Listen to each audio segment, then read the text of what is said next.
না আলহামদুলিল্লাহ, দেখেন আমার কাছে 50টা খুব বেশি ইম্পর্টেন্ট না। টিমের জন্য কন্ট্রিবিউট করতে পারতেছি এবং কোন রোলে খেলতেছি, ওই রোলটা টিম কতটুকু আমার কাছে চাচ্ছে ওইটা ডেলিভার করতে পারতেছি কিনা, ওইটা ইম্পর্টেন্ট। তো আলহামদুলিল্লাহ টিমের জন্য কন্ট্রিবিউট করতে পারছি আলহামদুলিল্লাহ। পরে এই যে ফাইনালে যাওয়ার আরেকটা সুযোগ আছে আপনার, এখন আসলে টিমটা কেমন, আগামীকালের ম্যাচ নিয়ে ফাইনালে যাওয়ার আগে আপনাদের কতটুকু চান আপনারা? না দেখেন, আমাদের ভালো একটা মোমেন্টামে আছি অবশ্যই।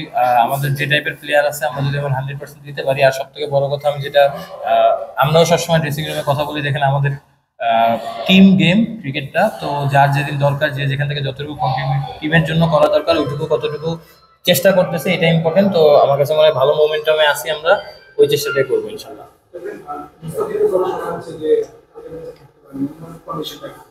অবশ্যই আমিও, আমার সাথে কথা কথা হয়েছে। আজকে আমরা জিতলে হয়তো আজকে সন্ধ্যায় আসার কথা কালকে ম্যাচ খেলার জন্য, তো হোপফুলি এখনো ওইভাবেই আছে।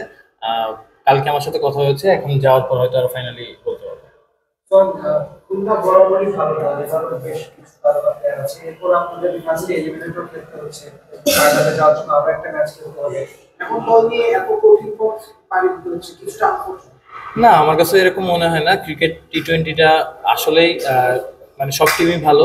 টু বি অনেস্ট যদি বলি, আমরা টিম হিসাবে কতটা খেলতে পারতেছি সেটাই ইম্পর্টেন্ট। এবং যদি বলি যে লাস্ট 4টা ম্যাচ আমরা খুব ভালো মতো খেলছি এবং ভালো একটা মোমেন্টামে আছি, ওইটাই কন্টিনিউ করার চেষ্টা করব। এবং যে প্রসেসটা লাস্ট কয়েকটা ম্যাচ ধরে আমরা ট্রাই করতেছি ফলো করার, ওইটাই ফলো করার চেষ্টা করবো।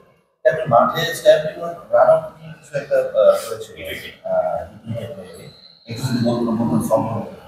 এটা হিট উইকেট একটা আপিল আমরা করেছিলাম, হয়তো আম্পায়ার, ওটা টিভি আম্পায়ারের কল ছিল। সে ওটা ভালো বলতে হবে, কারণ আমি টিভিতে দেখি না কি সিচুয়েশন ছিল।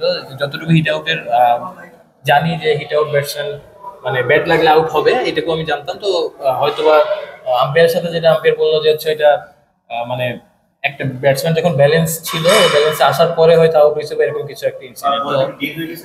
ডেট তখনও হয় না, আমরা যেটা আপিল করতেছিলাম, বাট এটা আসলে টিভিতে ভালো বোঝা যাবে, কারণ ওই সিচুয়েশনটা কেমন ছিল। তো সেই ক্ষেত্রে হয়তো ব্যাটসম্যান কোন পজিশন ছিল এটা ইম্পর্টেন্ট, যে তার ব্যালেন্স পজিশন ছিল কিনা।